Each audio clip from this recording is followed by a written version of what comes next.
एक समय की बात है। एक शीला नाम की स्त्री अपने पति के साथ रहती थी।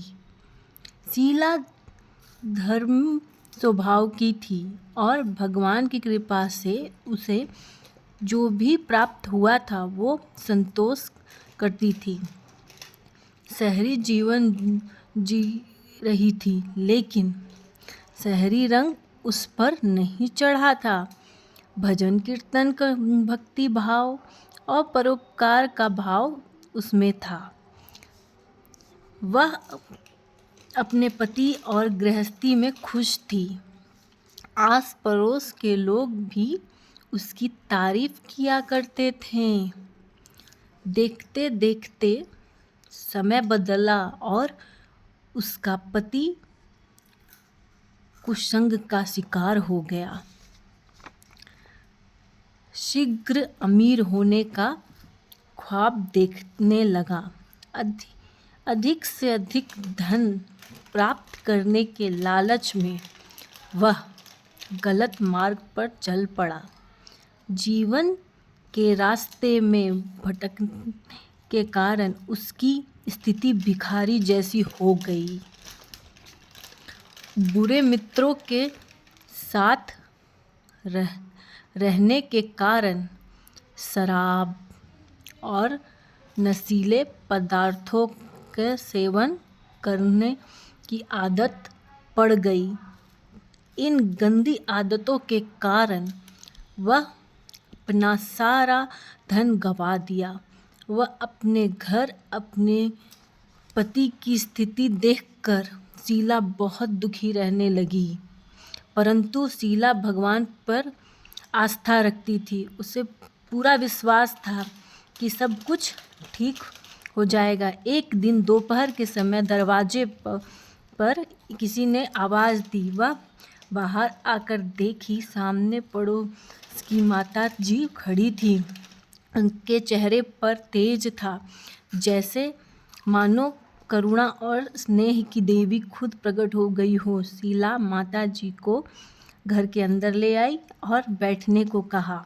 माता जी बोली, मुझे पहचाना नहीं? हर शुक्रवार को लक्ष्मी जी के मंदिर भजन कीर्तन के समय मैं वहीं आती हूँ। इससे बावजूद फिर मंजी बोली, फिर मैं तुम्हें देखते चली आई। माँ जी के अति प्रेम भरी शब्दों से शीला का हृदय पिघल गया और बहुत प्यार मिला। खुश और सुकून की आस से उसने अपनी सारी कहानी कह सुनाई। कहानी सुनकर माँ जी ने कहा, माँ लक्ष्मी को प्रेम और करुणा की अवतार हैं और अपने भक्तों पर हमेशा माता ममता रखती हैं। तुम धैर्य रख, माता लक्ष्मी का व्रत करो। शीला के पूछने पर माँ जी ने उसे माता लक्ष्मी की सारी व्रत कथा विधि बता दी। माता जी ने कहा, माँ लक्ष्मी का ये व्रत बहुत सरल है। इस व्रत को वैभव लक्ष्मी व्रत कहा जाता है। यह व्रत करने वाले की सभी मनोकामनाएं पूर्ण होती है और वे सुख संपत्ति प्राप्त करता है।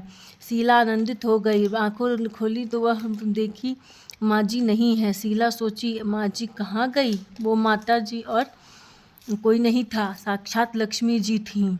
दूसरे दिन शुक्रवार थी। उसे सवेरे उठकर स्नान करके सूर्योदय से पूर्व स्वच्छ वस्त्र पहन करके शीला माता जी के बताए विधि से पूरे मन से व्रत किया। आखिरी में प्रसाद का भोग लगाया। यह प्रसाद शीला ने सबसे पहले अपने पति को खिलाया। प्रसाद खाते ही उसके पति की स्वभाव में बदलाव आया। उसने शीला को मारा भी नहीं, सताया भी नहीं। उसने मन से वैभव लक्ष्मी व्रत की श्रद्धा बढ़ गई। शीला ने पूरे श्रद्धा भाव से 21 शुक्रवार तक पूरे मन से व्रत किया। 21वें शुक्रवार को माता के बताए अनुसार विधि का उद्यापन किया। 7 स्त्रियों को वैभव लक्ष्मी माँ के 7 पुस्तकें 7 स्त्रियों को उपहार में दी। फिर माता लक्ष्मी को याद करके धन लक्ष्मी स्वरूप को धन लक्ष्मी का वंदना कर माँ से मन ही मन प्रार्थना की माँ लक्ष्मी जी, मैंने आपकी वैभव लक्ष्मी व्रत करके मांगी थी, वह व्रत आज पूर्ण किया। मेरी हर विपत्ति दूर करो, हमारा सबका कल्याण करो। जिससे संतान न हो उसे संतान दो, कुंवारी कन्याओं का मनचाहा वर दो, सौभाग्य वाली स्त्री को अखंड सौभाग्य दो। आपका यह चमत्कारी व्रत जो भी करे उसकी सारी विपत्ति दूर करो, सभी को सुख संपत्ति दो। व्रत के प्रभाव से शीला का आदमी अच्छा बन गया और कड़ी मेहनत करके शीला के गहने छुड़ा दिया। घर में धन्य धान्य से भर गया। माँ लक्ष्मी की कृपा इसी प्रकार होती है, जो मांगोगे वो मिलेगा। जय माता जी।